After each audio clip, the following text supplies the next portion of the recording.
U.S. Army requests nearly $1 billion to defeat small drones. The U.S. Army has requested $994 million for Counter Small Unmanned Aerial System capabilities in its fiscal year 2027 budget, a figure that reflects just how dramatically the drone threat has reshaped ground force priorities over the past 3 years.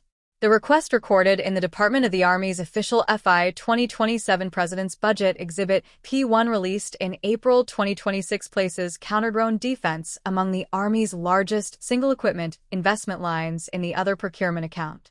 The number itself tells a story of accelerating urgency. FY 2025 actuals for the same program-designated Counter Small Unmanned Aerial System, or C-UAS, came in at $543 million. The FY 2026 total reached $596 million, combining enacted discretionary funding with supplemental spending under the PL 11921 reconciliation mechanism. The FY 2027 request of $994 million represents a jump of roughly 67% over FY 2026 and nearly double what the Army actually spent on the program 2 years prior. No other budget line captures how rapidly the Pentagon has been forced to adapt to a threat that barely registered in Army procurement planning before the war in Ukraine began.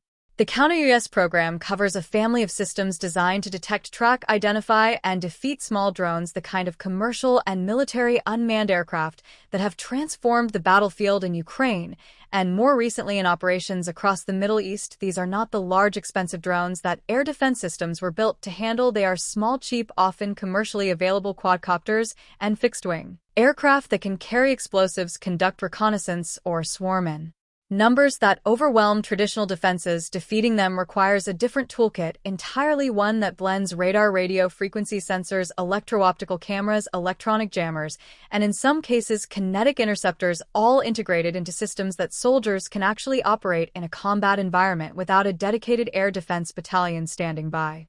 The Army's Counter-UAS portfolio includes systems at multiple echelons, from vehicle-mounted and base protection systems to man-portable solutions that individual infantry units can deploy. The investment is not about buying a single silver bullet system. It is about fielding enough capability across enough units that small drones stop being an asymmetric advantage for whoever uses them against American soldiers.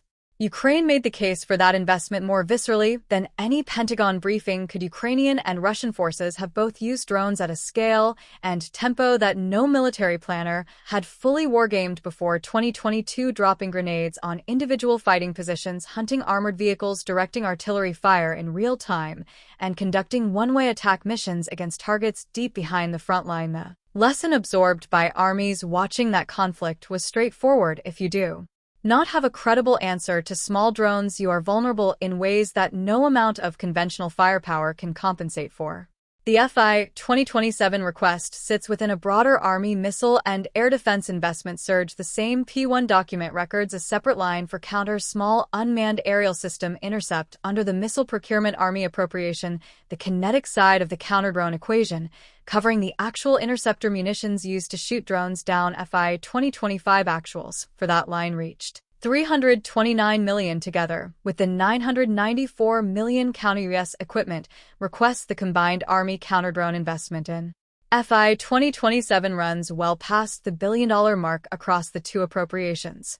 The broader air defense picture in the FY 2027 Army budget is substantial. The Indirect Fire Protection Capability Inc. 2I program, a system specifically designed to defeat cruise missiles, drones, and rockets at the brigade level, is funded at $16.26 billion. SHORAD, the short-range air defense vehicle designed to protect maneuver forces from low-altitude threats, including drones, receives $712 million. The Army is essentially building an entirely new air defense architecture from the ground up, oriented not toward Cold War scenarios involving Soviet aircraft, but toward the proliferated drone and missile threats that have defined every major conflict of the past 3 years.